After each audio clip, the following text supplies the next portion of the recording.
अच्छा आपके तो दरअसल ही दुर्लभ। बड़ी कृपा आपकी, आज सुलभ हो गई बाबा। कैसे हो आप? बढ़िया बाबा, आशीर्वाद आपको। बाबा मैं भी आया हूँ। अरे लालू भैया ये वो जन है, इनकी जो पत्नी है वो बरसाने की सखी है।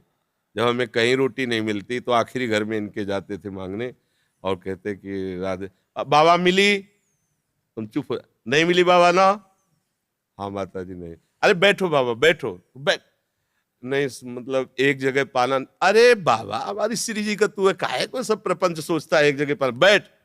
सालों प्राय मिलती ही नहीं थी शाम की रोटी, तो ये मतलब माँ जैसे प्यार करने या ब्रजवासियों का प्यार, मतलब अरे छोटे छोटे बच्चे ऐसा ये घेर लेते और बाबा ये प्रश्न, वो बाबा काशी की बात बताओ बाबा।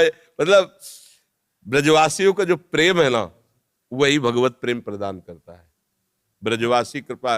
अब ये बालक था, इससे कहा लालू भैया यार मेरे सौभाग्य में तो नहीं आ रहा कि मैं वृंदावन वास करूं, तू बोल दे तो मुझे विश्वास है वृंदावन।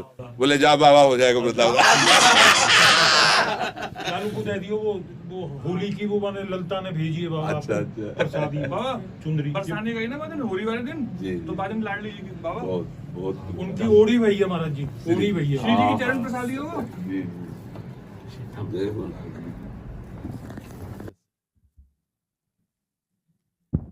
अब कौन प्रश्न कर रहा था? वो इनका दरअसल मेला तो एकदम पुरानी याद आ गई कि बहुत बहुत इनके जो पिताजी थे ना, गृहस्थ में रहते हुए परम सन्यासी, मतलब ऐसी सदगति तो बहुत बड़े परमहंसों की होती जैसे तुम्हारे बाबा की हुई, ऐसी मतलब आंखों देखी बात, एक बूंद पानी नहीं, एक अन्न का टुकड़ा नहीं, बच्चों की तरफ आंख खोल के देखना नहीं। अंतिम जो स्थिति थी ना, केवल बिहारी जी भगवदाकार वृत्ति।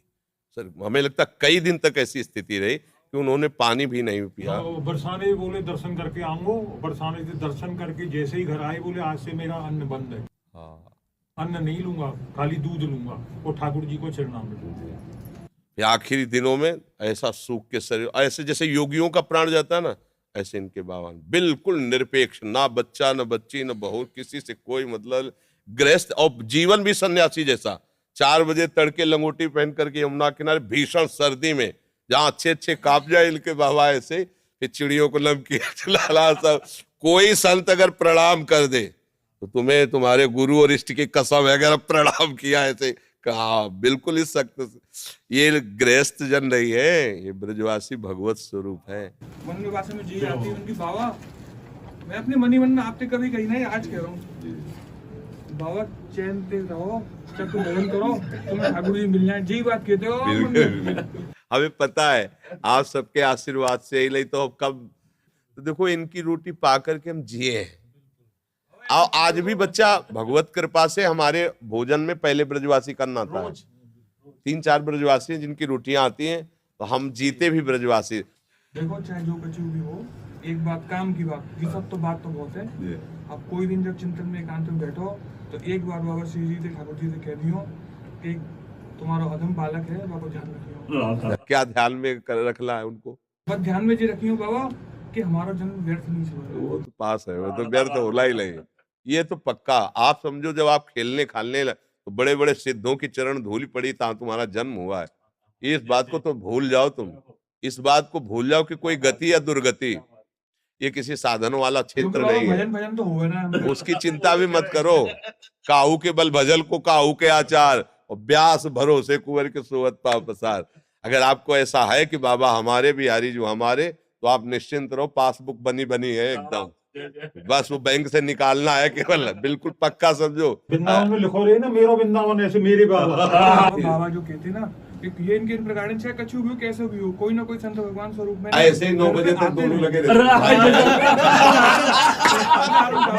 हमारे पिताजी कहते बाबा को बहुत दूर हाँ, सीढ़ी से उतरते चढ़ते 1 घंटा बाबा हिल के आते, चलो बच्चों चलो जाले दो बाबा को जाले दो, और ये दोनों लगे रहते खड़े। अब ये चुप होते तो बैल प्रश्न करते। जा रहे हैं। राधे श्याम बाबा।